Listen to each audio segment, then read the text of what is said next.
Good morning, friends. Happy Memorial Day weekend. It is Memorial Day weekend. It's Sunday. So typically I like to do a Memorial Day garden tour. This is when I start my weekly / monthly garden tours. I don't know how often I do them, but I thought we would do our first official garden tour of the season and see how everything is coming, and we can watch everything grow together. So I'm out here in my garden, and if you're new to my channel, you haven't seen me before, this is what I call a pantry garden. So everything I grow is largely mainly for my pantry and my freezer, not for fresh eating. I do fresh eating, but that is not my goal. So if something doesn't produce well for me, let's say tomatoes don't do well for me, I will not eat fresh tomatoes in order to get every tomato I can to go into the pantry, if that makes sense. So that's what this garden is. I wish it was bigger. I realized with this space that I have, that between this space and my new flower farm and then just my normal annual flowers around the house, that I maxed myself out. I work a full-time job. I have a house by myself. I have other responsibilities. So this garden, I have maxed out what I'm capable of doing and handling by myself. So before we get started in the garden tour, I want to talk about some issues I've had this year in the garden. Number one, I have struggled with, I finally figured out what it is, but I've massively struggled with slugs. I have lost countless plants. I stopped counting, but we're over 20 plus plants that I've lost to slugs. My brassica harvest this year is going to be massively smaller than what I typically expect it to be because of the slugs. I've lost a whole bunch of pepper plants. It's been an adventure. But I think I finally got the slugs under control. I did a lot of beer traps. So if you don't know, slugs like a yeasty beer. So I did beer traps, just put beer in little containers around the garden. That caught the slugs. And then I did Sluggo, I bought Sluggo, and that also seemed to really help deter the slugs.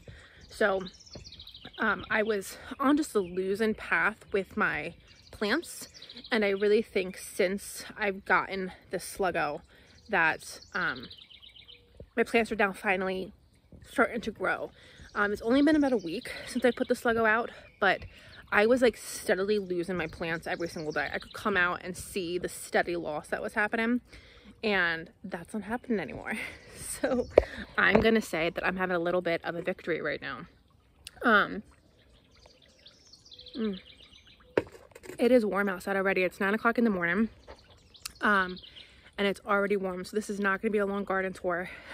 But I thought we'd just walk around together while I do my morning check-in and see what's going on. The thing I've done this year, which was very controversial, at least for me, but definitely needed to be done, is I had a massive thistle problem. I have battled thistle in this garden.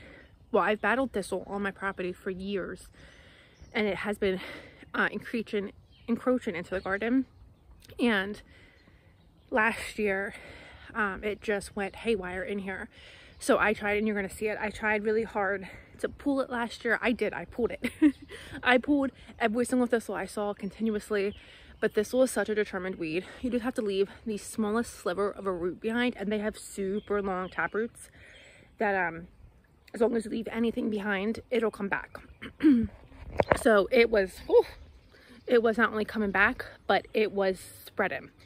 So I had to make the sacrifice this year, which I still think I made the right choice. I had to spray Roundup. So I am spraying all the thistle in this garden for this year to get rid of the thistle. And I'll show you over here. This is my pasture. This was just a thistle pasture. There was just complete thistle on this space. And now there's really, I see like 3 that have popped back up that I'm gonna spray, but they're largely gone. So I'm using this year, I'm kind of sacrificing this year to not have an organic garden, but I'm just spraying the thistle, and I'm spraying each individual thistle. I'm not doing like a broad sweep. I'm spraying each individual thistle in the hopes of kind of reclaiming my garden. If I didn't spray, I looked into all the other methods. I looked into landscape cloth. Everything said thistle will go right through landscape cloth. I mulched heavily last year in order to try to keep the thistle at bay. I did everything I could think of to do, and all the research told me to do before it got to the point that I sprayed the thistle. So that sucks. I'm not happy that I had to do that, but like I said, I only sprayed the thistle. The thistle is dying back as it pops up. Like I said, there's a couple here. I do go spray it. When it kind of gets up, I make sure I spray it. And I do think that's helping me reclaim the garden. Okay, so I think those are the two announcements I wanted to make in the beginning of this video. Massive slug problem. I think I got it under control, and I did spray poison in the garden this year, which I'm not happy about, but had to be done. So this is what I call the pasture, and this is where I'm growing corn this year. So I am a rotational gardener, so I don't plant anything in the same spot year after year after year. So I typically rotate my corn, my potatoes, and my beans. I kind of got off of that last year. Last year this was my tomato patch, but now it's corn. I planted this corn about 10 days ago, and I'm going to show you how much it's coming up. I see a couple of holes that I might give a couple more days, but then I'm going to go fill them.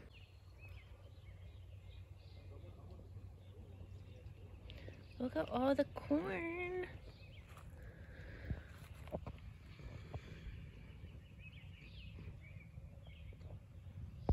So like I said, there are just a couple of holes where maybe the corn got washed away or whatever, the corn didn't move. I didn't plant multiple corn kernels in each hole, I just did one. So you don't have a 100% germination rate, but I think I had a really great germination rate. So I'm gonna give it just a couple more days. Then like I said, where there's a couple holes, I'm just gonna go put a couple more corn kernels and see if I can't fill it in those holes. But I think this is gonna be a great patch of corn. And then along the back of this garden bed, you see I have this net in here. I have planted so many zinnias. I've planted both seeds and started plants, and the slugs have just determinedly ate them. So I'm really struggling to grow zinnias in this space. I think it's going to be great. I'm not done trying. I'm going to continue to try, but I think if I could fill this entire space with zinnias, I think that would be absolutely lovely. So I'm starting to see a couple of sprouts coming up.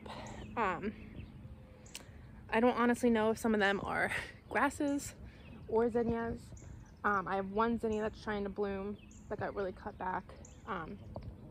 But so we're just gonna have to work on this space. I am determined to make this a zinnia row in this garden. So I think I'm gonna wait a couple more days because I just did the sluggo, and it says the sluggo takes about, after you do it, it takes about 3 to 6 days before like the slugs start dying. So I think I'm gonna wait a couple more days, and then if I don't see some clear zinnia growth here, I'm gonna go plant some more zinnia seeds, zinnia plants, zinnia starts, whatever I gotta do to hopefully get this space with zinnias. The thing that sucks is that I had a couple different varieties of zinnias that was gonna go here, and I've been replanting and replanting and replanting. I've used up my seeds. So like I had a purple zinnia that I just bought for the first time this year, and I don't think I have any more seeds. Every start I had got eaten. I put more seeds in, they got eaten. So I don't know what the variety is gonna look like on this row, but at this point, as long as we have something on this row, I'll be okay. So speaking of slugs, here in this section is my pepper row. You can see all my little beer containers. That's what these are. I put beer in them, and the slugs honestly really like it. So I have peppers here that my slugs were eaten, but I think the damage has finally slowed down or completely come to a stop.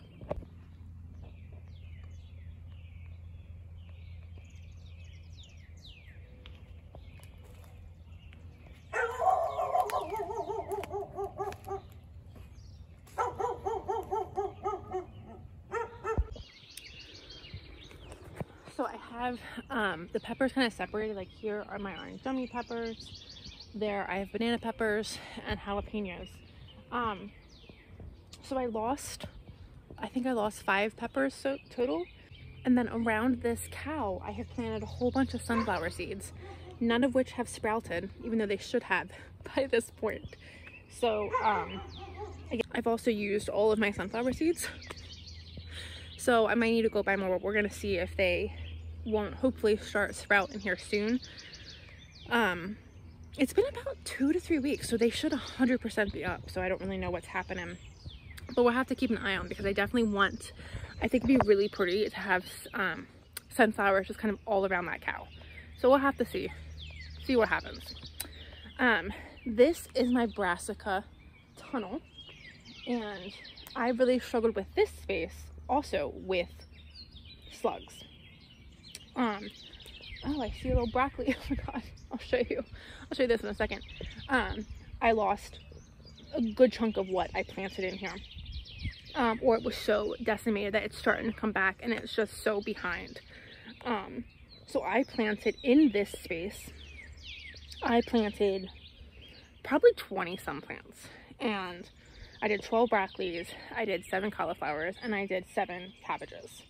And there's maybe, let me see, 1, 2, 3, 4, 5, 6, 7, 8, 9, 10, 11, 12, 13 plants, and most of them are not doing good. So let me show you. So this side is starting to come back. You can definitely see damage on there. I don't know what that damage is, but like some of the plants are starting to look good. But right there is a little broccoli with no leaves. None of these guys are really heading up yet though. And then again, you can see the thistle problem that I had. I did come in and spray the thistle, and I'm wondering if I didn't touch any of these other broccolis. I only touched the thistle, but I'm wondering if it was still like contaminated, because those like yellow patches are new. So I am really upset because I don't think I'm gonna get anything. Like, I think I might get a little, but like this didn't do any of what it was supposed to do. So I'm gonna let the plants go, see what I get, but they're all obviously either very stunted, or there's 2, 3, 4, there's 5. There's 5 that look good. The rest look terrible. So what I'm going to do is, I say this every year, but this year, in order to get my pantry, I'm going to need to do it. I need to do a fall garden. I say this every year. I do a fall garden, and I never really harvest that much from it. But we're gonna need to do that 100% this year. So what I'll do is I'll start all these shards inside, and then I'm gonna put shade cloth on this tunnel, and then replant it with some fall brassicas, or I'll put them somewhere and I'll put shade cloth on them in order to hopefully get me through the fall, so I can harvest some brassicas, because I really rely on, especially my broccoli. My broccoli is something I grow specifically for winter eating, and I don't have that much. I do have a couple of other broccoli plants. I have a broccoli plant in here. This is a big hollyhock. This is supposed to be a black hollyhock, which is starting to bud up, so I'm excited to see when that flowers. I do have a couple of broccolis in here. They're still very far behind. And then the nicest broccoli I have is right there, and that's what they should look like at this point. They should be that big, and they are not. So we're going to have to figure that out, and hopefully I just haven't had a good broccoli year. None of my broccoli seeds also started. I started probably 80 plants, and well, I probably used about 80 seeds, and I got maybe 4 plants. It was a terrible year, so it must be bad with my seeds. For the germination rate to be that low. So we're gonna need to figure that out and buy new seeds before fall, so we can hopefully get a fall harvest. In this bed here, we're kind of just wandering around the garden. In this bed here, can't really see, but I have 3 pepper plants, and then I also have pepper plants in the front of this bed. I just had extra peppers, and especially with how fast I was losing the peppers in this space over here were definitely more attacked by the slugs than over here. So I wanted to put peppers kind of other places in the garden, so I hopefully didn't lose all of them. Here we have our tomato row.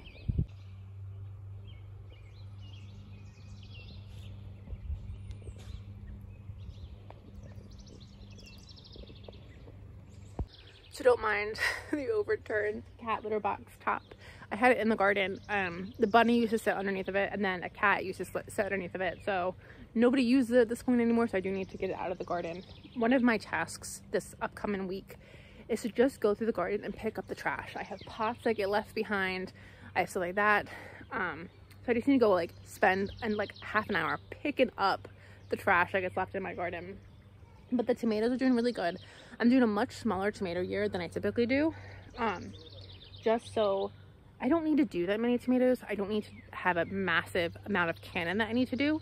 So this is largely for fresh eating with a couple of side projects of tomatoes. What I did last year is I spent a lot of time and a lot of resources to do a massive cannon haul. So I really built up my storage for all of my tomato products. And then this year I just have to kind of replenish. So let's say I used 4 jars of spaghetti sauce and I still have 8 left. I just need to do a small batch of tomato sauce. Same with salsa, do a small batch of salsa. So I don't need to do the massive cannon harvest that I typically do. So I think this will make processing season a little easier and a little bit more fun, and not just like, you gotta get it all done, you gotta get it all done now. And I'm also hoping this will give me the opportunity to have more tomatoes for fresh eating, and not just it all needs to go into preservation. See, I stuck peppers everywhere. There's another pepper. I have some hollyhocks here, and then this is a potato bed. I didn't want to do a potato bed, but I had potatoes that had sprouted, so I threw them in here, and they are doing beautiful things. And then if we swing over here, this is a beet bed with a lot of grass in it.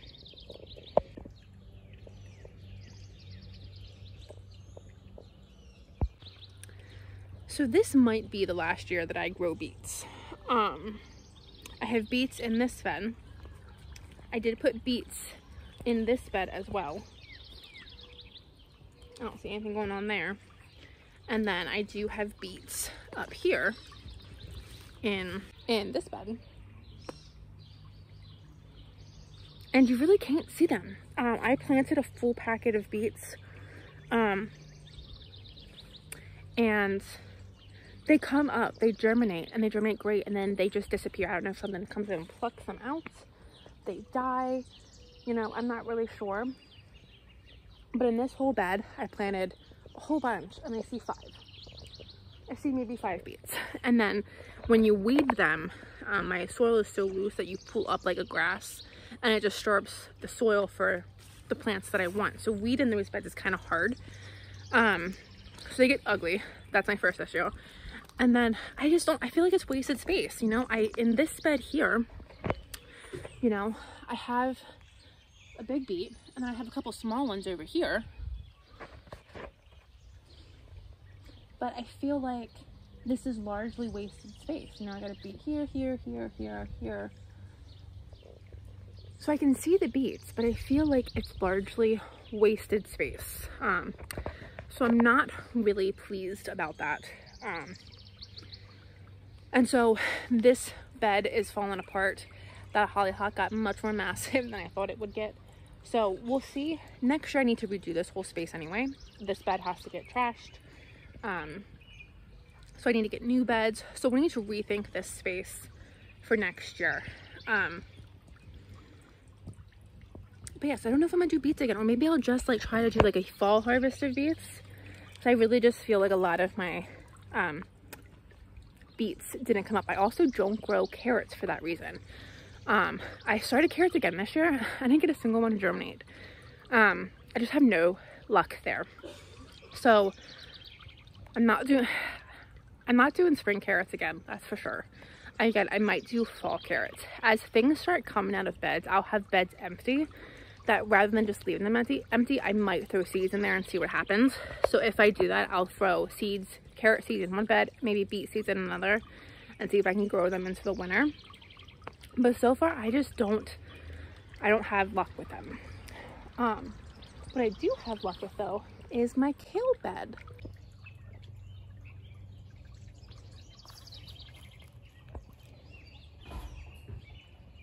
My kale is doing really good, and I have lettuces in the middle of that.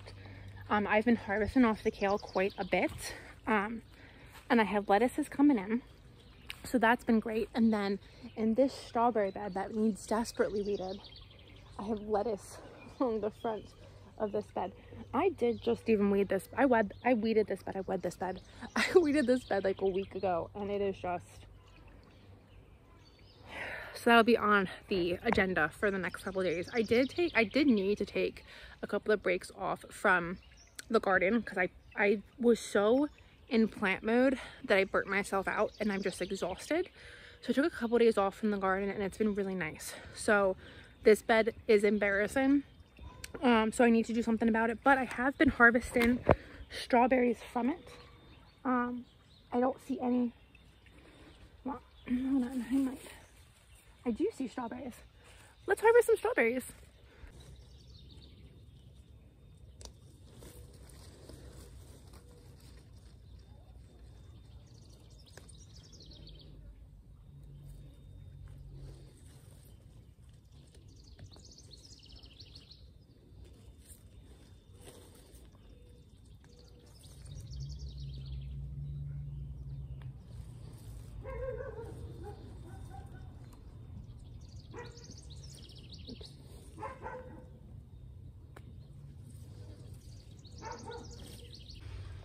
So that's a great little strawberry harvest. I just dropped all of them. So those strawberries, my hair is a mess. It's getting really hot out here. I said this was going to be a short video. It's getting really warm. We are having unseasonably warm temperatures. I think most of the country is. I don't think that's just specific to my area, but it is very warm. And that's also why I haven't been working outside too much, because it's just been so hot. That I'm a fair weather person. I like 73 degrees. 74, it's too hot. 72 is too cold. I'm not that dramatic, but pretty darn close. But so those strawberries are Everbearing strawberries. I forget what they're called. Eversweet, Everbearing. So they grow strawberries all year long. So as long as you fertilize them, they will produce throughout the summer. So the thing with them is they don't give you enough to make like jam or jelly. If you want to do like a big preservation, like I just did a big preservation of strawberries that I went and I picked from a local farm. I did that yesterday. Everbearing strawberries are not going to do that for you. But they will give you little strawberries throughout the season. So like that's a nice little bunch to put on like top of some ice cream and put on top of some yogurt. So I think there's a place for Everbearing strawberries in the garden. And then I used to have these. You're currently sitting on my green stalk. I used to have strawberries in my green stalk, those strawberries in the green stalk, and they didn't do as well. They definitely didn't do as well. The strawberries were $50 for 50 plants, so $1 a plant. And I definitely didn't get $50 worth of strawberries off of them. So I moved them into that bed to overwinter. And I think they're already doing much better in the ground than they did in the green stalk for me. I'm not great with, I definitely made a point to water and fertilize, but probably not as much as I needed to. So they definitely didn't do as well as they should have. So this year I bought June bearing strawberries to hopefully have strawberries right now to do big preservation days. And what I bought, they didn't live. They didn't live. So I put some in the green. I filled the green stalk with these June bearing strawberries, and I filled out my strawberry bed with June bearing strawberries. And none of those strawberries came. So they're all completely dead. So in the fall, I am going to buy June bearing strawberries again, probably from online, and plant that bed with June bearing strawberries. So I could have like a little mix of both. And then what I like about putting strawberries in the ground is they can set off runners and they can easily repopulate themselves. So I'm really liking that bed. Like I said, I do need to come in and weed. That is incredibly embarrassing. But I will do that and I'll show you when I weed so you know that I did it. Because it just looks pretty bad right now. I will say that there's a lot of thistle in there, and again, I did go and I sprayed the thistle, so some of the thistle I am letting grow so it can get big enough for me to spray, because again, pulling it doesn't work, and this is the year that I'm spraying it to hopefully completely eradicate it from the garden. So I did leave some of that thistle go, and it is starting to die back. I just sprayed probably 2 days ago, but there are other weeds in there that needs to be picked, so we need to do that. But I'm really liking that those strawberries, and I need to fertilize. So I fertilize with a fish fertilizer every 2 weeks. The size of these strawberries. So one thing I didn't know is strawberry size can be determined by the plant. So some strawberry varieties make bigger strawberries than others. So my strawberries are, let me show you, they're decently small.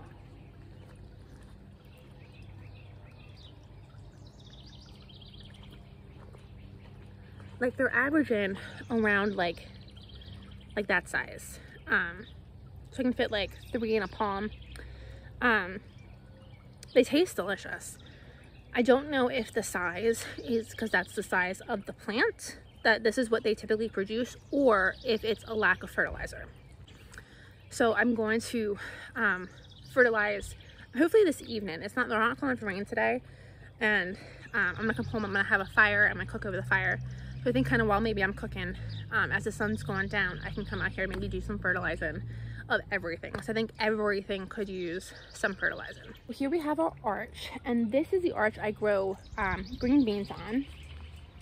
So I also decided this year to plant a cucumber. So I put a cucumber to also grow on this arch. And I think my green beans are finally coming. I have 3 coming on this side, and I have 2 so far coming on this side. I have been planting green bean after green bean after green bean after green bean because they keep getting snapped. They start to sprout and they just get snapped, probably by a bunny. So I've been really struggling with that. So I think what I decided I'm going to do next year, there are a lot of things that either direct seed, like green beans, or like my flower, my cosmos that I typically start. I start and I plant them and they're about this big. I can't find, I think I have 3 cosmos and I planted probably 20. I can't find any more. So I think I need to, I think I have such a test pressure, and my garden fence is not great, that I need to start everything inside earlier and get it bigger before it comes out. So green beans, you can direct seed real easy. They come out great. But I just have bunnies that when they come out, they snap them. So I think if I started them inside and got them a little bit taller, I might have more success at kind of getting them started before they get snapped. You know what I mean? Like if I plant a big plant out here, that might last longer than a seedling that just sprouted. Okay, zucchini. I have 3 zucchinis that I planted. Planted one right down in here. You can't really see it. My asparagus is huge. I had a great asparagus year. I have a zucchini there, and I have a zucchini right by the green stalk. Oh, we didn't talk about the green stalk, but I have a zucchini right here by the green stalk, and then right over there on the other end of that bed. Zucchini, you should honestly kind of plant together. A zucchini does send out male and female flowers for the pollination. But I also don't rely on bees to pollinate my zucchini. I hand pollinate every single one of my zucchinis just in case the bees don't. So for that reason, I'm okay planting my zucchini further apart because, like I said, I hand pollinate. If you don't hand pollinate, I would plant your zucchini close together to make sure you get the best pollination possible. So green stalk. I planted my June bearing strawberries in here. They, like I said, obviously didn't do anything. So I ended up coming in, I put bush green bean seeds. I was nervous I wasn't gonna get any green beans from this tower because everything kept getting eaten and between the rabbits and the slugs. So I put bush green beans in here and they are starting to pop up. So we're gonna have beans in here, and then I did a row of nasturtiums. and I haven't seen them come up yet, so we'll see what happens there. But so the green stock is going to be green beans this year, so that's exciting. I'll definitely at least have green beans. If I don't have good broccoli, I should at this point have green beans. So now we're walking along the bean row. So I have sweet potatoes. So I have sweet potatoes the whole way down this row. You see all the trash kind of gotta get picked up. And then I have beans in here along the trellis the whole way up. And my beans aren't really coming up yet. I have that one there. And then I see a couple down here that look like they're starting to pop up. So I'm hoping these beans start popping up soon.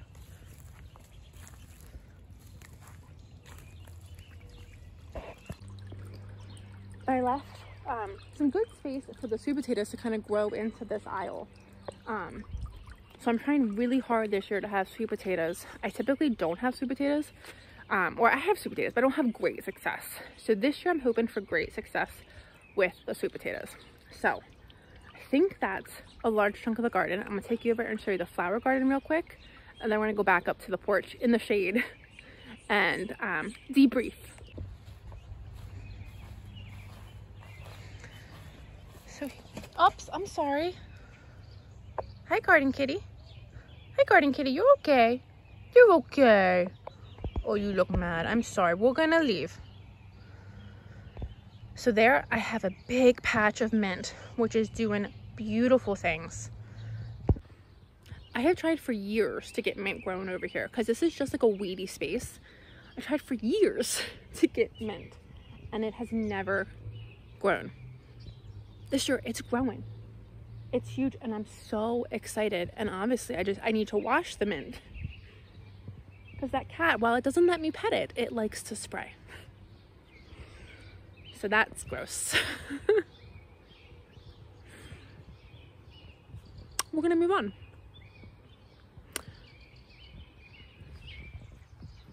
And now it's pooping. Not in anything I'm gonna eat, but in my yard. I feed it.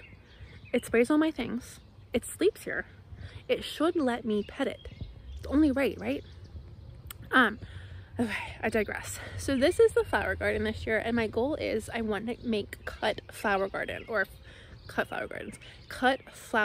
bouquets to sell. So this is the first year I had to buy the bed, so that was a little bit of an expense. And I wasn't honestly sure I was doing this until the spring. So we didn't really order. This is the first year. So we're gonna do this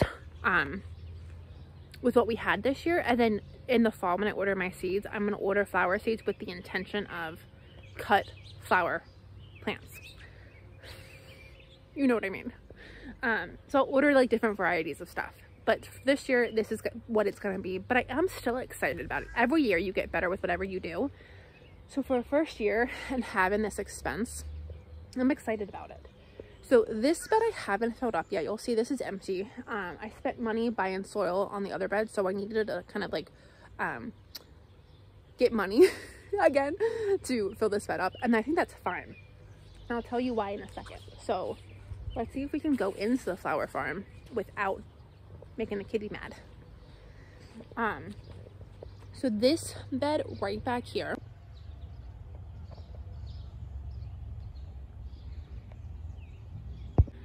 that bed is sunflowers. So it's a whole bunch of different sunflowers, and I planted 2 cosmos just kind of spill out over the edge of the bed. I thought that would be fun. So those sunflowers did shock hard when I put them in. I didn't know that they were gonna survive. Sunflowers don't really like to be transplanted, but I do it every single year and it works out great for me, but they did shock hard. But they all look great. They're all coming back. I just watered them and gave them time and they look great. So that is a full sunflower bed, and my plan is to make this bed a full sunflower bed as well. But so the reason we're not filling this up right now is so I can have some successions. So do those sunflowers and then come back.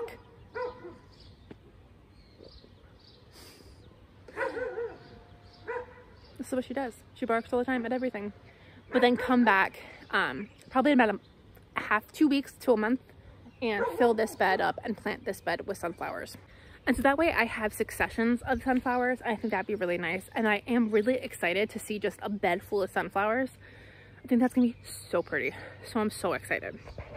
And then in this bed, we have dahlias. I did need a spot for my butternut squash. So I see my butternut squash is in here. I have 4. So I'm just gonna have them as they grow just trail out of the bed. But this bed is all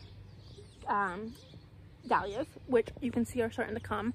And then I have 2 zinnias or 3 zinnias I planted over there, or a couple of zinnias I planted in this bed. Get in an effort to hopefully have zinnias, so I don't, because I want zinnias, I definitely want zinnias for the bouquets. And so the row in the garden that's supposed to be the zinnia row is for the bouquets, but I wanted to put them somewhere else again, so I hopefully just at least had something. And then this bed, we have snapdragons. I planned for this entire bed to be snapdragons. Didn't start enough. Thought I had well more than enough. I only had enough for half of the bed, or like even like a quarter of the bed. So we'll definitely need to start more snapdragons next year. I might even research into, I think I can overwinter snapdragons if I would cover this in plastic. And we're also going to talk about doing daffodils and tulips in these beds to have spring cut bouquets. So that's something we'll talk about when we get into the fall. So snapdragons in this bed, and then I have celosia on this side, and then in the middle I have a couple of poppies, and I did plant some strawflower seeds. I don't see them coming up yet, but I think they're zinnias. I threw a couple of zinnias in here too, because I had some space and I didn't have any seeds to put in this space. So that's the flower farm. A good variety of things I'm excited about. So we'll see how this goes. I'm really excited about the prospect of selling cut flowers. One thing I didn't say, and there's something to show you, that's why I forgot about it. Behind that cat box, I did plant some pumpkin seeds. So I have a whole bunch of different pumpkin seeds behind that cat box. Nothing is germinating yet, so we'll see what happens. Okay, friends, let's debrief. So before we debrief, I'm up at my house. I'm very sweaty. It's very hot. But the top of my house right now, not where the garden is, but the top of the house where I'm currently sitting, has more shade and it's not near as hot. So it feels comfortable here. But it's gonna be a hot one today. It's only 10 a.m. It's definitely gonna be a hot one today if I'm already like, oh, it's very humid. Very humid. Okay, so let's debrief. Isn't that such a pretty plant though? Before we debrief, isn't that pretty? I went to Lowe's to buy spray paint and this was on sale. And how do you not buy this? So this is a mandevilla and it's on a trellis and it's at the top of its trellis. So I think I need to get it a taller trellis. Well, I don't think I need to get it a taller trellis, do something to trellis it up more. And I think if I could have this really kind of grow up, that would look really striking behind my wicker chair here. So that's a project we have to do this week too.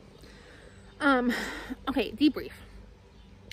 So one of the things that I say you can't do, and I do it, is as a gardener, you have to be okay with failing. You have to be okay with plants that don't die. I mean, plants that do die, and also plants that don't die, but you have to be okay with failing. I am not okay with failing. I definitely this year, I put out a video a couple days ago about I have imposter syndrome, and I have imposter syndrome because like I've lost so much of my brassicas. I have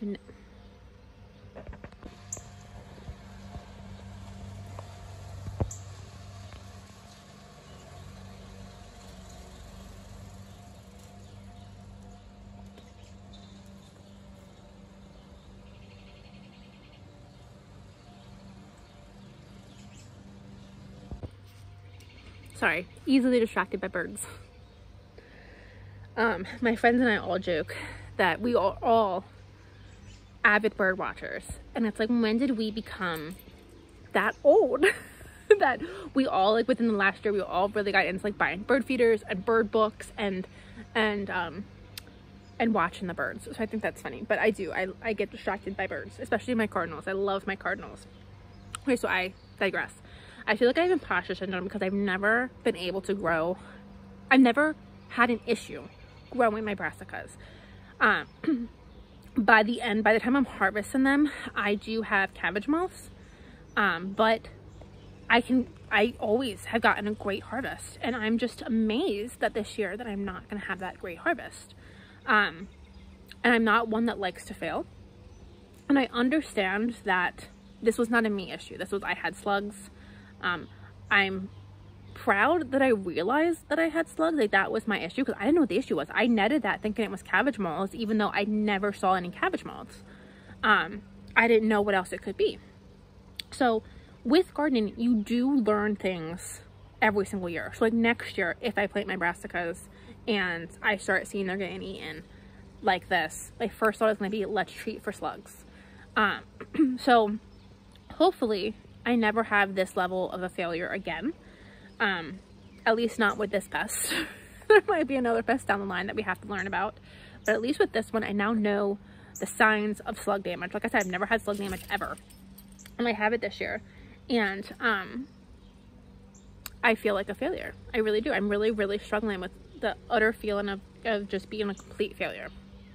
And so I need to oh, I'm gonna wait and see what I get off of that harvest. I know I'm gonna buy cabbages from the store, from a farmer's market. I know I'm gonna buy cauliflower from a farmer's market, and like I said, I freeze my broccoli for fresh, or not for fresh eating. I freeze my broccoli for winter eating. So that's a huge thing that I don't buy from the store. I grow it myself, and so I need to come to terms with, is this something that if I don't get the harvest that I need for the freezer, do I buy it from the store, or do I just not have broccoli next winter? And it's something that you weren't able to grow it, you just don't have it. I don't know. I do know that I'm not out of broccoli in the freezer. I don't know how many, I would need to go check, but I do have some broccoli in the freezer.